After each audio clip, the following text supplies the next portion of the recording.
नमस्कार साथियों। कांग्रेस अध्यक्ष श्री मल्लिकार्जुन खड़गे जी का कल एक बयान आया। केरला के एक चुनावी सभा में उन्होंने कहा कि मोदी जी, आप गुजरात के लोगों को मूर्ख बना सकते हैं क्योंकि वो अनपढ़ हैं, आप केरल के लोगों को मूर्ख नहीं बना सकते हैं क्योंकि केरल के लोग पढ़े लिखे हैं। साथियों, ये बात एक राज्य में चुनाव जीतने के लिए अच्छी हो सकती है, लेकिन कांग्रेस जैसी एक राष्ट्रीय पार्टी के अध्यक्ष को ऐसा कहते हुए शोभा नहीं देता। क्योंकि अभी जब गुजरात में चुनाव होंगे तो यही पार्टी गुजरात में इलेक्शन के लिए जाएगी और वहाँ पर लोगों से वोट देने की अपील करेगी। एक तरफ आप गुजरात के लोगों को अनपढ़ कह रहे हैं और दूसरी तरफ आप गुजरात में जब आपकी सरकार नहीं बनती है तो आप भारतीय जनता पार्टी पे और चुनाव आयोग पर आरोप लगाते हैं कि उन्होंने आपके हिस्से की वोट चोरी की है। तो ये दोनों बातें कॉन्ट्राडिक्टरी हैं। ये ठीक वैसे ही है जैसे मणिशंकर अय्यर ने एक बार नरेंद्र मोदी को नीच व्यक्ति कहा था। 2014 में उन्होंने कहा था कि वो आके कांग्रेस पार्टी मुख्यालय में चाय बेच सकते हैं। तो उसी क्रम में जो इनका बयान है खड़गे जी का, वो भी वैसा ही है।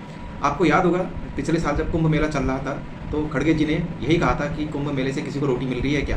तब भी उनके इस बयान की बड़ी आलोचना हुई थी और कांग्रेस पार्टी को बड़ा नुकसान हुआ था उससे। एक तरफ कांग्रेस पार्टी अपने नेताओं पर लगाम नहीं लगा सकती है, वो उलझुल बयानबाजी करते हैं। दूसरी तरफ कांग्रेस के नेता राहुल गांधी हमेशा सरकार पे और हमारी जो सरकारी संस्थाएं हैं, चाहे वो चुनाव आयोग हो, चाहे वो सुप्रीम कोर्ट हो, चाहे वो हमारी सेना हो या हमारा CBI हो, सब पर वो आरोप लगाते हैं कि वो बीजेपी के एजेंडे के तहत काम कर रहे हैं। मैंने अभी तक अपने इस पूरे राजनीतिक अनुभव में अपने इस जितना भी मैंने राजनीतिक पार्टी के नेताओं को बयानबाजी करते हुए सुना है तो लोगों ने बड़ी सदी प्रतिक्रिया देते हैं, क्योंकि चुनाव तो आपको लोगों के बीच में ही जाके लड़ना है।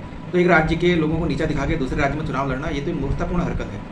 कांग्रेस पार्टी तब तक सर्वाइव नहीं कर सकती है, तब तक उसका अपराइजिंग नहीं हो सकता है जब तक वो पूरे देश को और पूरे भारतवासियों को अपना ना समझे। अब गुजरात में अगर बीजेपी की सरकार है तो उनसे घृणा थोड़ी की जा सकती है। इससे पहले दिल्ली में अरविंद केजरीवाल की 2 बार सरकार रही, उन्होंने शीला दीक्षित जी की सरकार को हरा के वहाँ पे सरकार बनाई। तो उस वक्त दिल्ली के लोग क्या अनपढ़ लोग थे। आज दिल्ली के लोगों ने नरेंद्र मोदी के नेतृत्व वाली जो भारतीय जनता पार्टी है उसके नेता को दिल्ली का मुख्यमंत्री बनाया है, तो क्या वो अनपढ़ हो गए।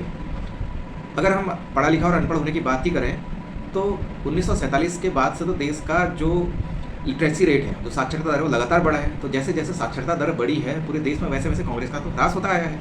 तो ये बातें नहीं तर्कसंगत है, नहीं राजनीतिक है और नहीं समाज के हित में है। ये देश को बांटने वाली है और किसी भी राजनीतिक पार्टी का इससे कोई भला नहीं हो सकता है। आपके इसके बारे में क्या विचार है साथियों, कमेंट करके जरूर बताइएगा। बहुत